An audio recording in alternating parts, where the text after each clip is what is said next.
Pada waktu itu, datanglah murid-murid itu kepada Yesus dan bertanya, "Siapakah yang terbesar dalam kerajaan sorga?"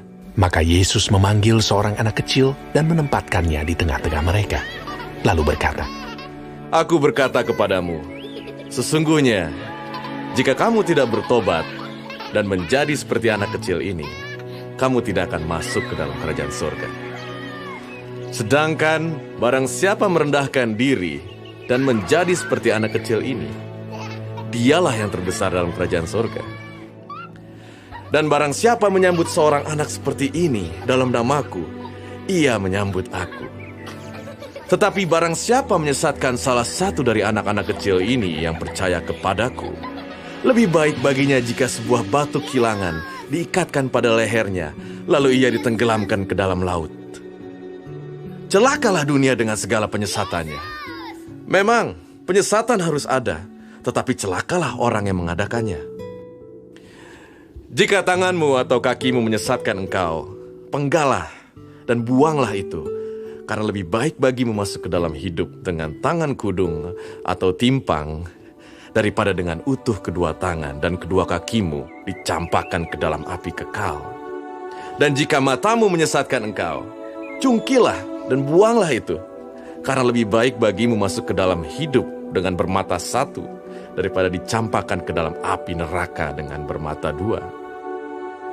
Ingatlah, jangan menganggap rendah seorang dari anak-anak kecil ini, karena aku berkata kepadamu, ada malaikat mereka di sorga yang selalu memandang wajah Bapakku yang di sorga, karena Anak Manusia datang untuk menyelamatkan yang hilang. Bagaimana pendapatmu? Jika seorang mempunyai 100 ekor domba dan seekor di antaranya sesat, tidakkah ia akan meninggalkan yang 99 ekor di pegunungan dan pergi mencari yang sesat itu? Dan aku berkata kepadamu, sesungguhnya jika ia berhasil menemukannya, lebih besar kegembiraannya atas yang seekor itu daripada atas yang ke-99 ekor yang tidak sesat. Demikian juga Bapamu yang di sorga tidak menghendaki supaya seorang pun dari anak-anak ini hilang. Apabila saudaramu berbuat dosa, tegurlah dia di bawah 4 mata. Jika ia mendengarkan nasihatmu, engkau telah mendapatnya kembali. Jika ia tidak mendengarkan engkau, bawalah seorang atau 2 orang lagi, supaya atas keterangan 2 atau 3 orang saksi, perkara itu tidak disangsikan. Jika ia tidak mau mendengarkan mereka, sampaikanlah soalnya kepada jemaat. Dan jika ia tidak mau juga mendengarkan jemaat, pandanglah dia sebagai seorang yang tidak mengenal Allah, atau seorang pemungut cukai. Aku berkata kepadamu, sesungguhnya apa yang kamu ikat di dunia ini akan terikat di surga, dan apa yang kamu lepaskan di dunia ini akan terlepas di surga. Dan lagi aku berkata kepadamu, jika 2 orang daripadamu di dunia ini sepakat meminta apapun juga, permintaan mereka itu akan dikabulkan oleh Bapakku yang di sorga. Sebab di mana 2 atau 3 orang berkumpul dalam namaku, di situ aku ada di tengah-tengah mereka. Kemudian datanglah Petrus dan berkata kepada Yesus, Tuhan, sampai berapa kali aku harus mengampuni saudaraku jika ia berbuat dosa terhadap aku? Sampai 7 kali? Yesus berkata kepadanya, Bukan, aku berkata kepadamu, bukan sampai 7 kali, melainkan sampai 70 kali 7 kali. Sebab hal kerajaan surga seumpama seorang raja yang hendak mengadakan perhitungan dengan hamba-hambanya. Setelah ia mulai mengadakan perhitungan itu, dihadapkanlah kepadanya seorang yang berhutang 10.000 talenta. Tetapi karena orang itu tidak mampu melunaskan hutangnya, raja itu memerintahkan supaya ia dijual beserta anak istrinya dan segala miliknya untuk membayar hutangnya. Maka sujudlah hamba itu menyembah dia. Katanya, sabarlah dahulu, segala hutangku akan kulunaskan. Lalu tergeraklah hati raja itu oleh belas kasihan akan hamba itu, sehingga ia membebaskannya dan menghapuskan hutangnya. Tetapi ketika hamba itu keluar, ia bertemu dengan seorang hamba lain yang berhutang 100 dinar kepadanya. Ia menangkap dan mencekik kawannya itu. Katanya, bayar hutangmu. Maka sujudlah kawannya itu dan memohon kepadanya, "Sabarlah dahulu, hutangku itu akan kulunaskan." Tetapi ia menolak dan menyerahkan kawannya itu ke dalam penjara sampai dilunaskannya hutangnya. Melihat itu, kawan-kawannya yang lain sangat sedih, lalu menyampaikan segala yang terjadi kepada tuan mereka. Raja itu menyuruh memanggil orang itu dan berkata kepadanya, "Hai hamba yang jahat, seluruh hutangmu telah kuhapuskan karena engkau memohonkannya kepadaku. Bukankah engkau pun harus mengasihani kawanmu seperti aku telah mengasihani engkau?" Maka marahlah tuannya itu dan menyerahkannya kepada algojo-algojo sampai ia melunaskan seluruh hutangnya. Maka Bapakku yang di sorga akan berbuat demikian juga terhadap kamu, apabila kamu masing-masing tidak mengampuni saudaramu dengan segenap hatimu.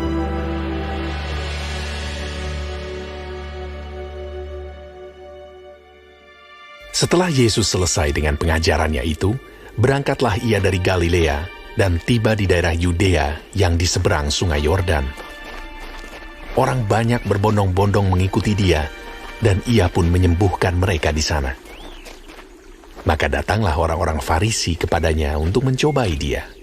Mereka bertanya, Apakah diperbolehkan orang menceraikan istrinya dengan alasan apa saja?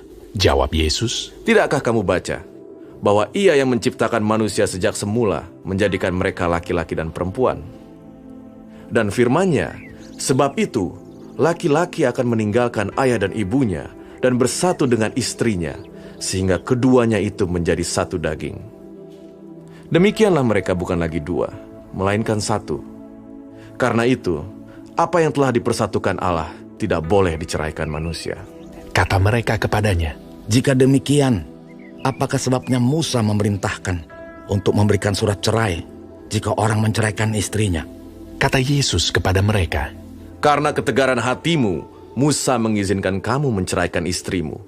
Tetapi sejak semula, tidaklah demikian.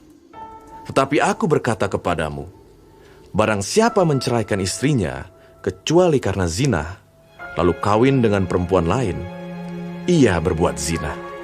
Murid-murid itu berkata kepadanya, Jika demikian halnya hubungan antara suami dan istri, lebih baik jangan kawin. akan tetapi ia berkata kepada mereka, Tidak semua orang dapat mengerti perkataan itu. Hanya mereka yang dikaruniai saja. Ada orang yang tidak dapat kawin karena ia memang lahir demikian dari rahim ibunya. Dan ada orang yang dijadikan demikian oleh orang lain. Dan ada orang yang membuat dirinya demikian karena kemauannya sendiri oleh karena kerajaan surga. Siapa yang dapat mengerti, hendaklah ia mengerti. Lalu orang membawa anak-anak kecil kepada Yesus supaya ia meletakkan tangannya atas mereka dan mendoakan mereka. Akan tetapi murid-muridnya memarahi orang-orang itu. Tetapi Yesus berkata, Biarkanlah anak-anak itu. Janganlah menghalang-halangi mereka datang kepadaku. Sebab orang-orang yang seperti itulah yang empunya kerajaan surga. Lalu ia meletakkan tangannya atas mereka, dan kemudian ia berangkat dari situ. Ada seorang datang kepada Yesus dan berkata, Guru, perbuatan baik apakah yang harus kuperbuat untuk memperoleh hidup yang kekal? Jawab Yesus, Apakah sebabnya engkau bertanya kepadaku tentang apa yang baik? Hanya satu yang baik. Tetapi jikalau engkau ingin masuk ke dalam hidup, turutilah segala perintah Allah.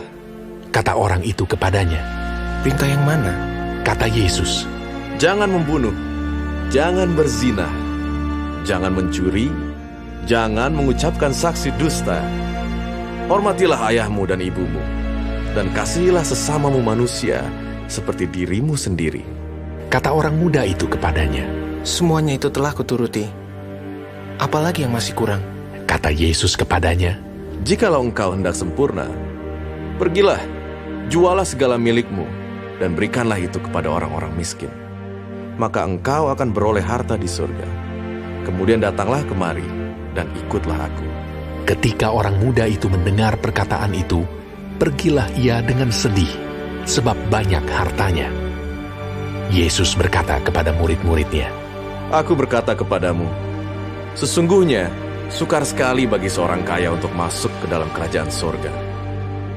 Sekali lagi aku berkata kepadamu, Lebih mudah seekor unta masuk melalui lubang jarum daripada seorang kaya masuk ke dalam kerajaan Allah.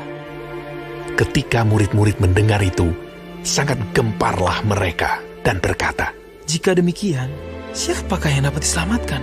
Yesus memandang mereka dan berkata, Bagi manusia hal ini tidak mungkin, tetapi bagi Allah segala sesuatu mungkin. Lalu Petrus menjawab dan berkata kepada Yesus, Kami ini telah meninggalkan segala sesuatu dan mengikut Engkau. Jadi apakah yang akan kami peroleh? Kata Yesus kepada mereka, Aku berkata kepadamu, sesungguhnya pada waktu penciptaan kembali, apabila anak manusia bersemayam di tahta kemuliaannya, kamu yang telah mengikut aku akan duduk juga di atas 12 tahta untuk menghakimi ke-12 suku Israel. Dan setiap orang yang karena namaku meninggalkan rumahnya, saudaranya laki-laki atau saudaranya perempuan, bapak atau ibunya, anak-anak atau ladangnya, akan menerima kembali 100 kali lipat dan akan memperoleh hidup yang kekal. Tetapi banyak orang yang terdahulu akan menjadi yang terakhir, dan yang terakhir akan menjadi yang terdahulu.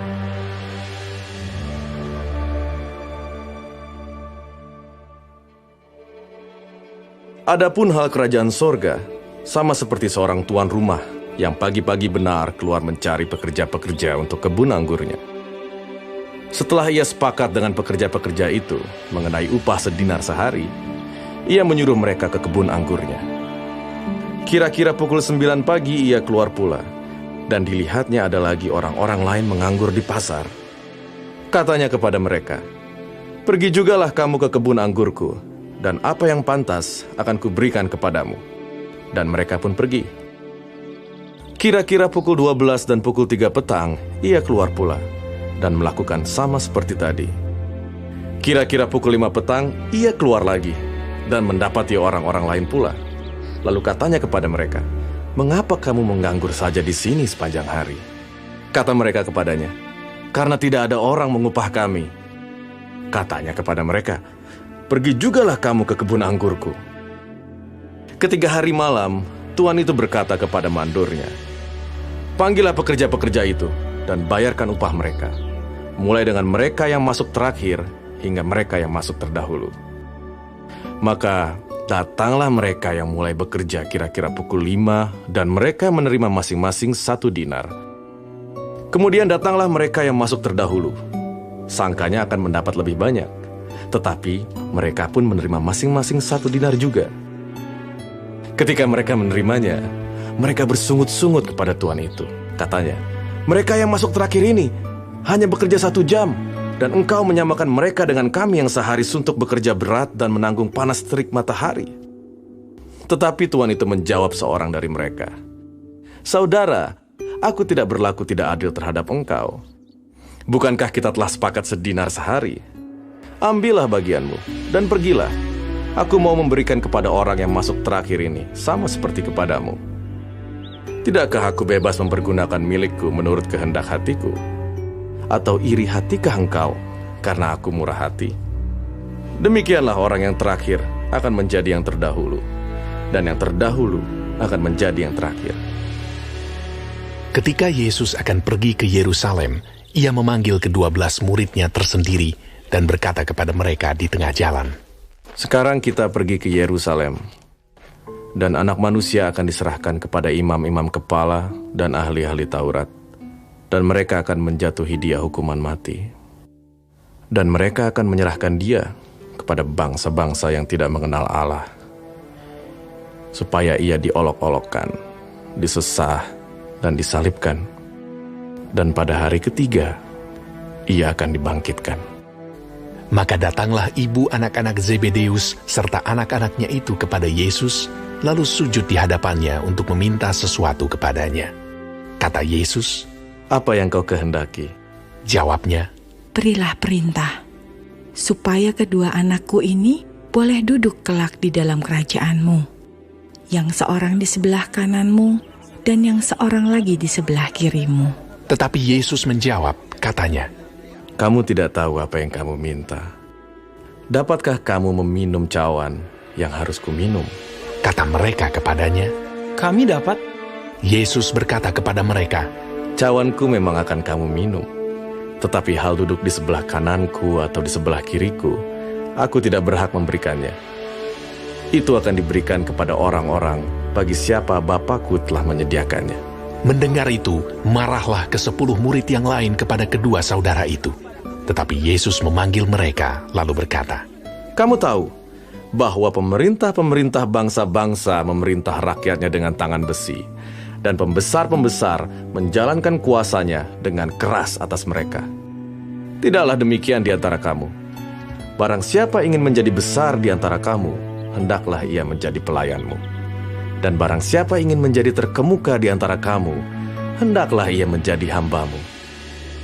Sama seperti Anak Manusia, datang bukan untuk dilayani, melainkan untuk melayani, dan untuk memberikan nyawanya menjadi tebusan bagi banyak orang."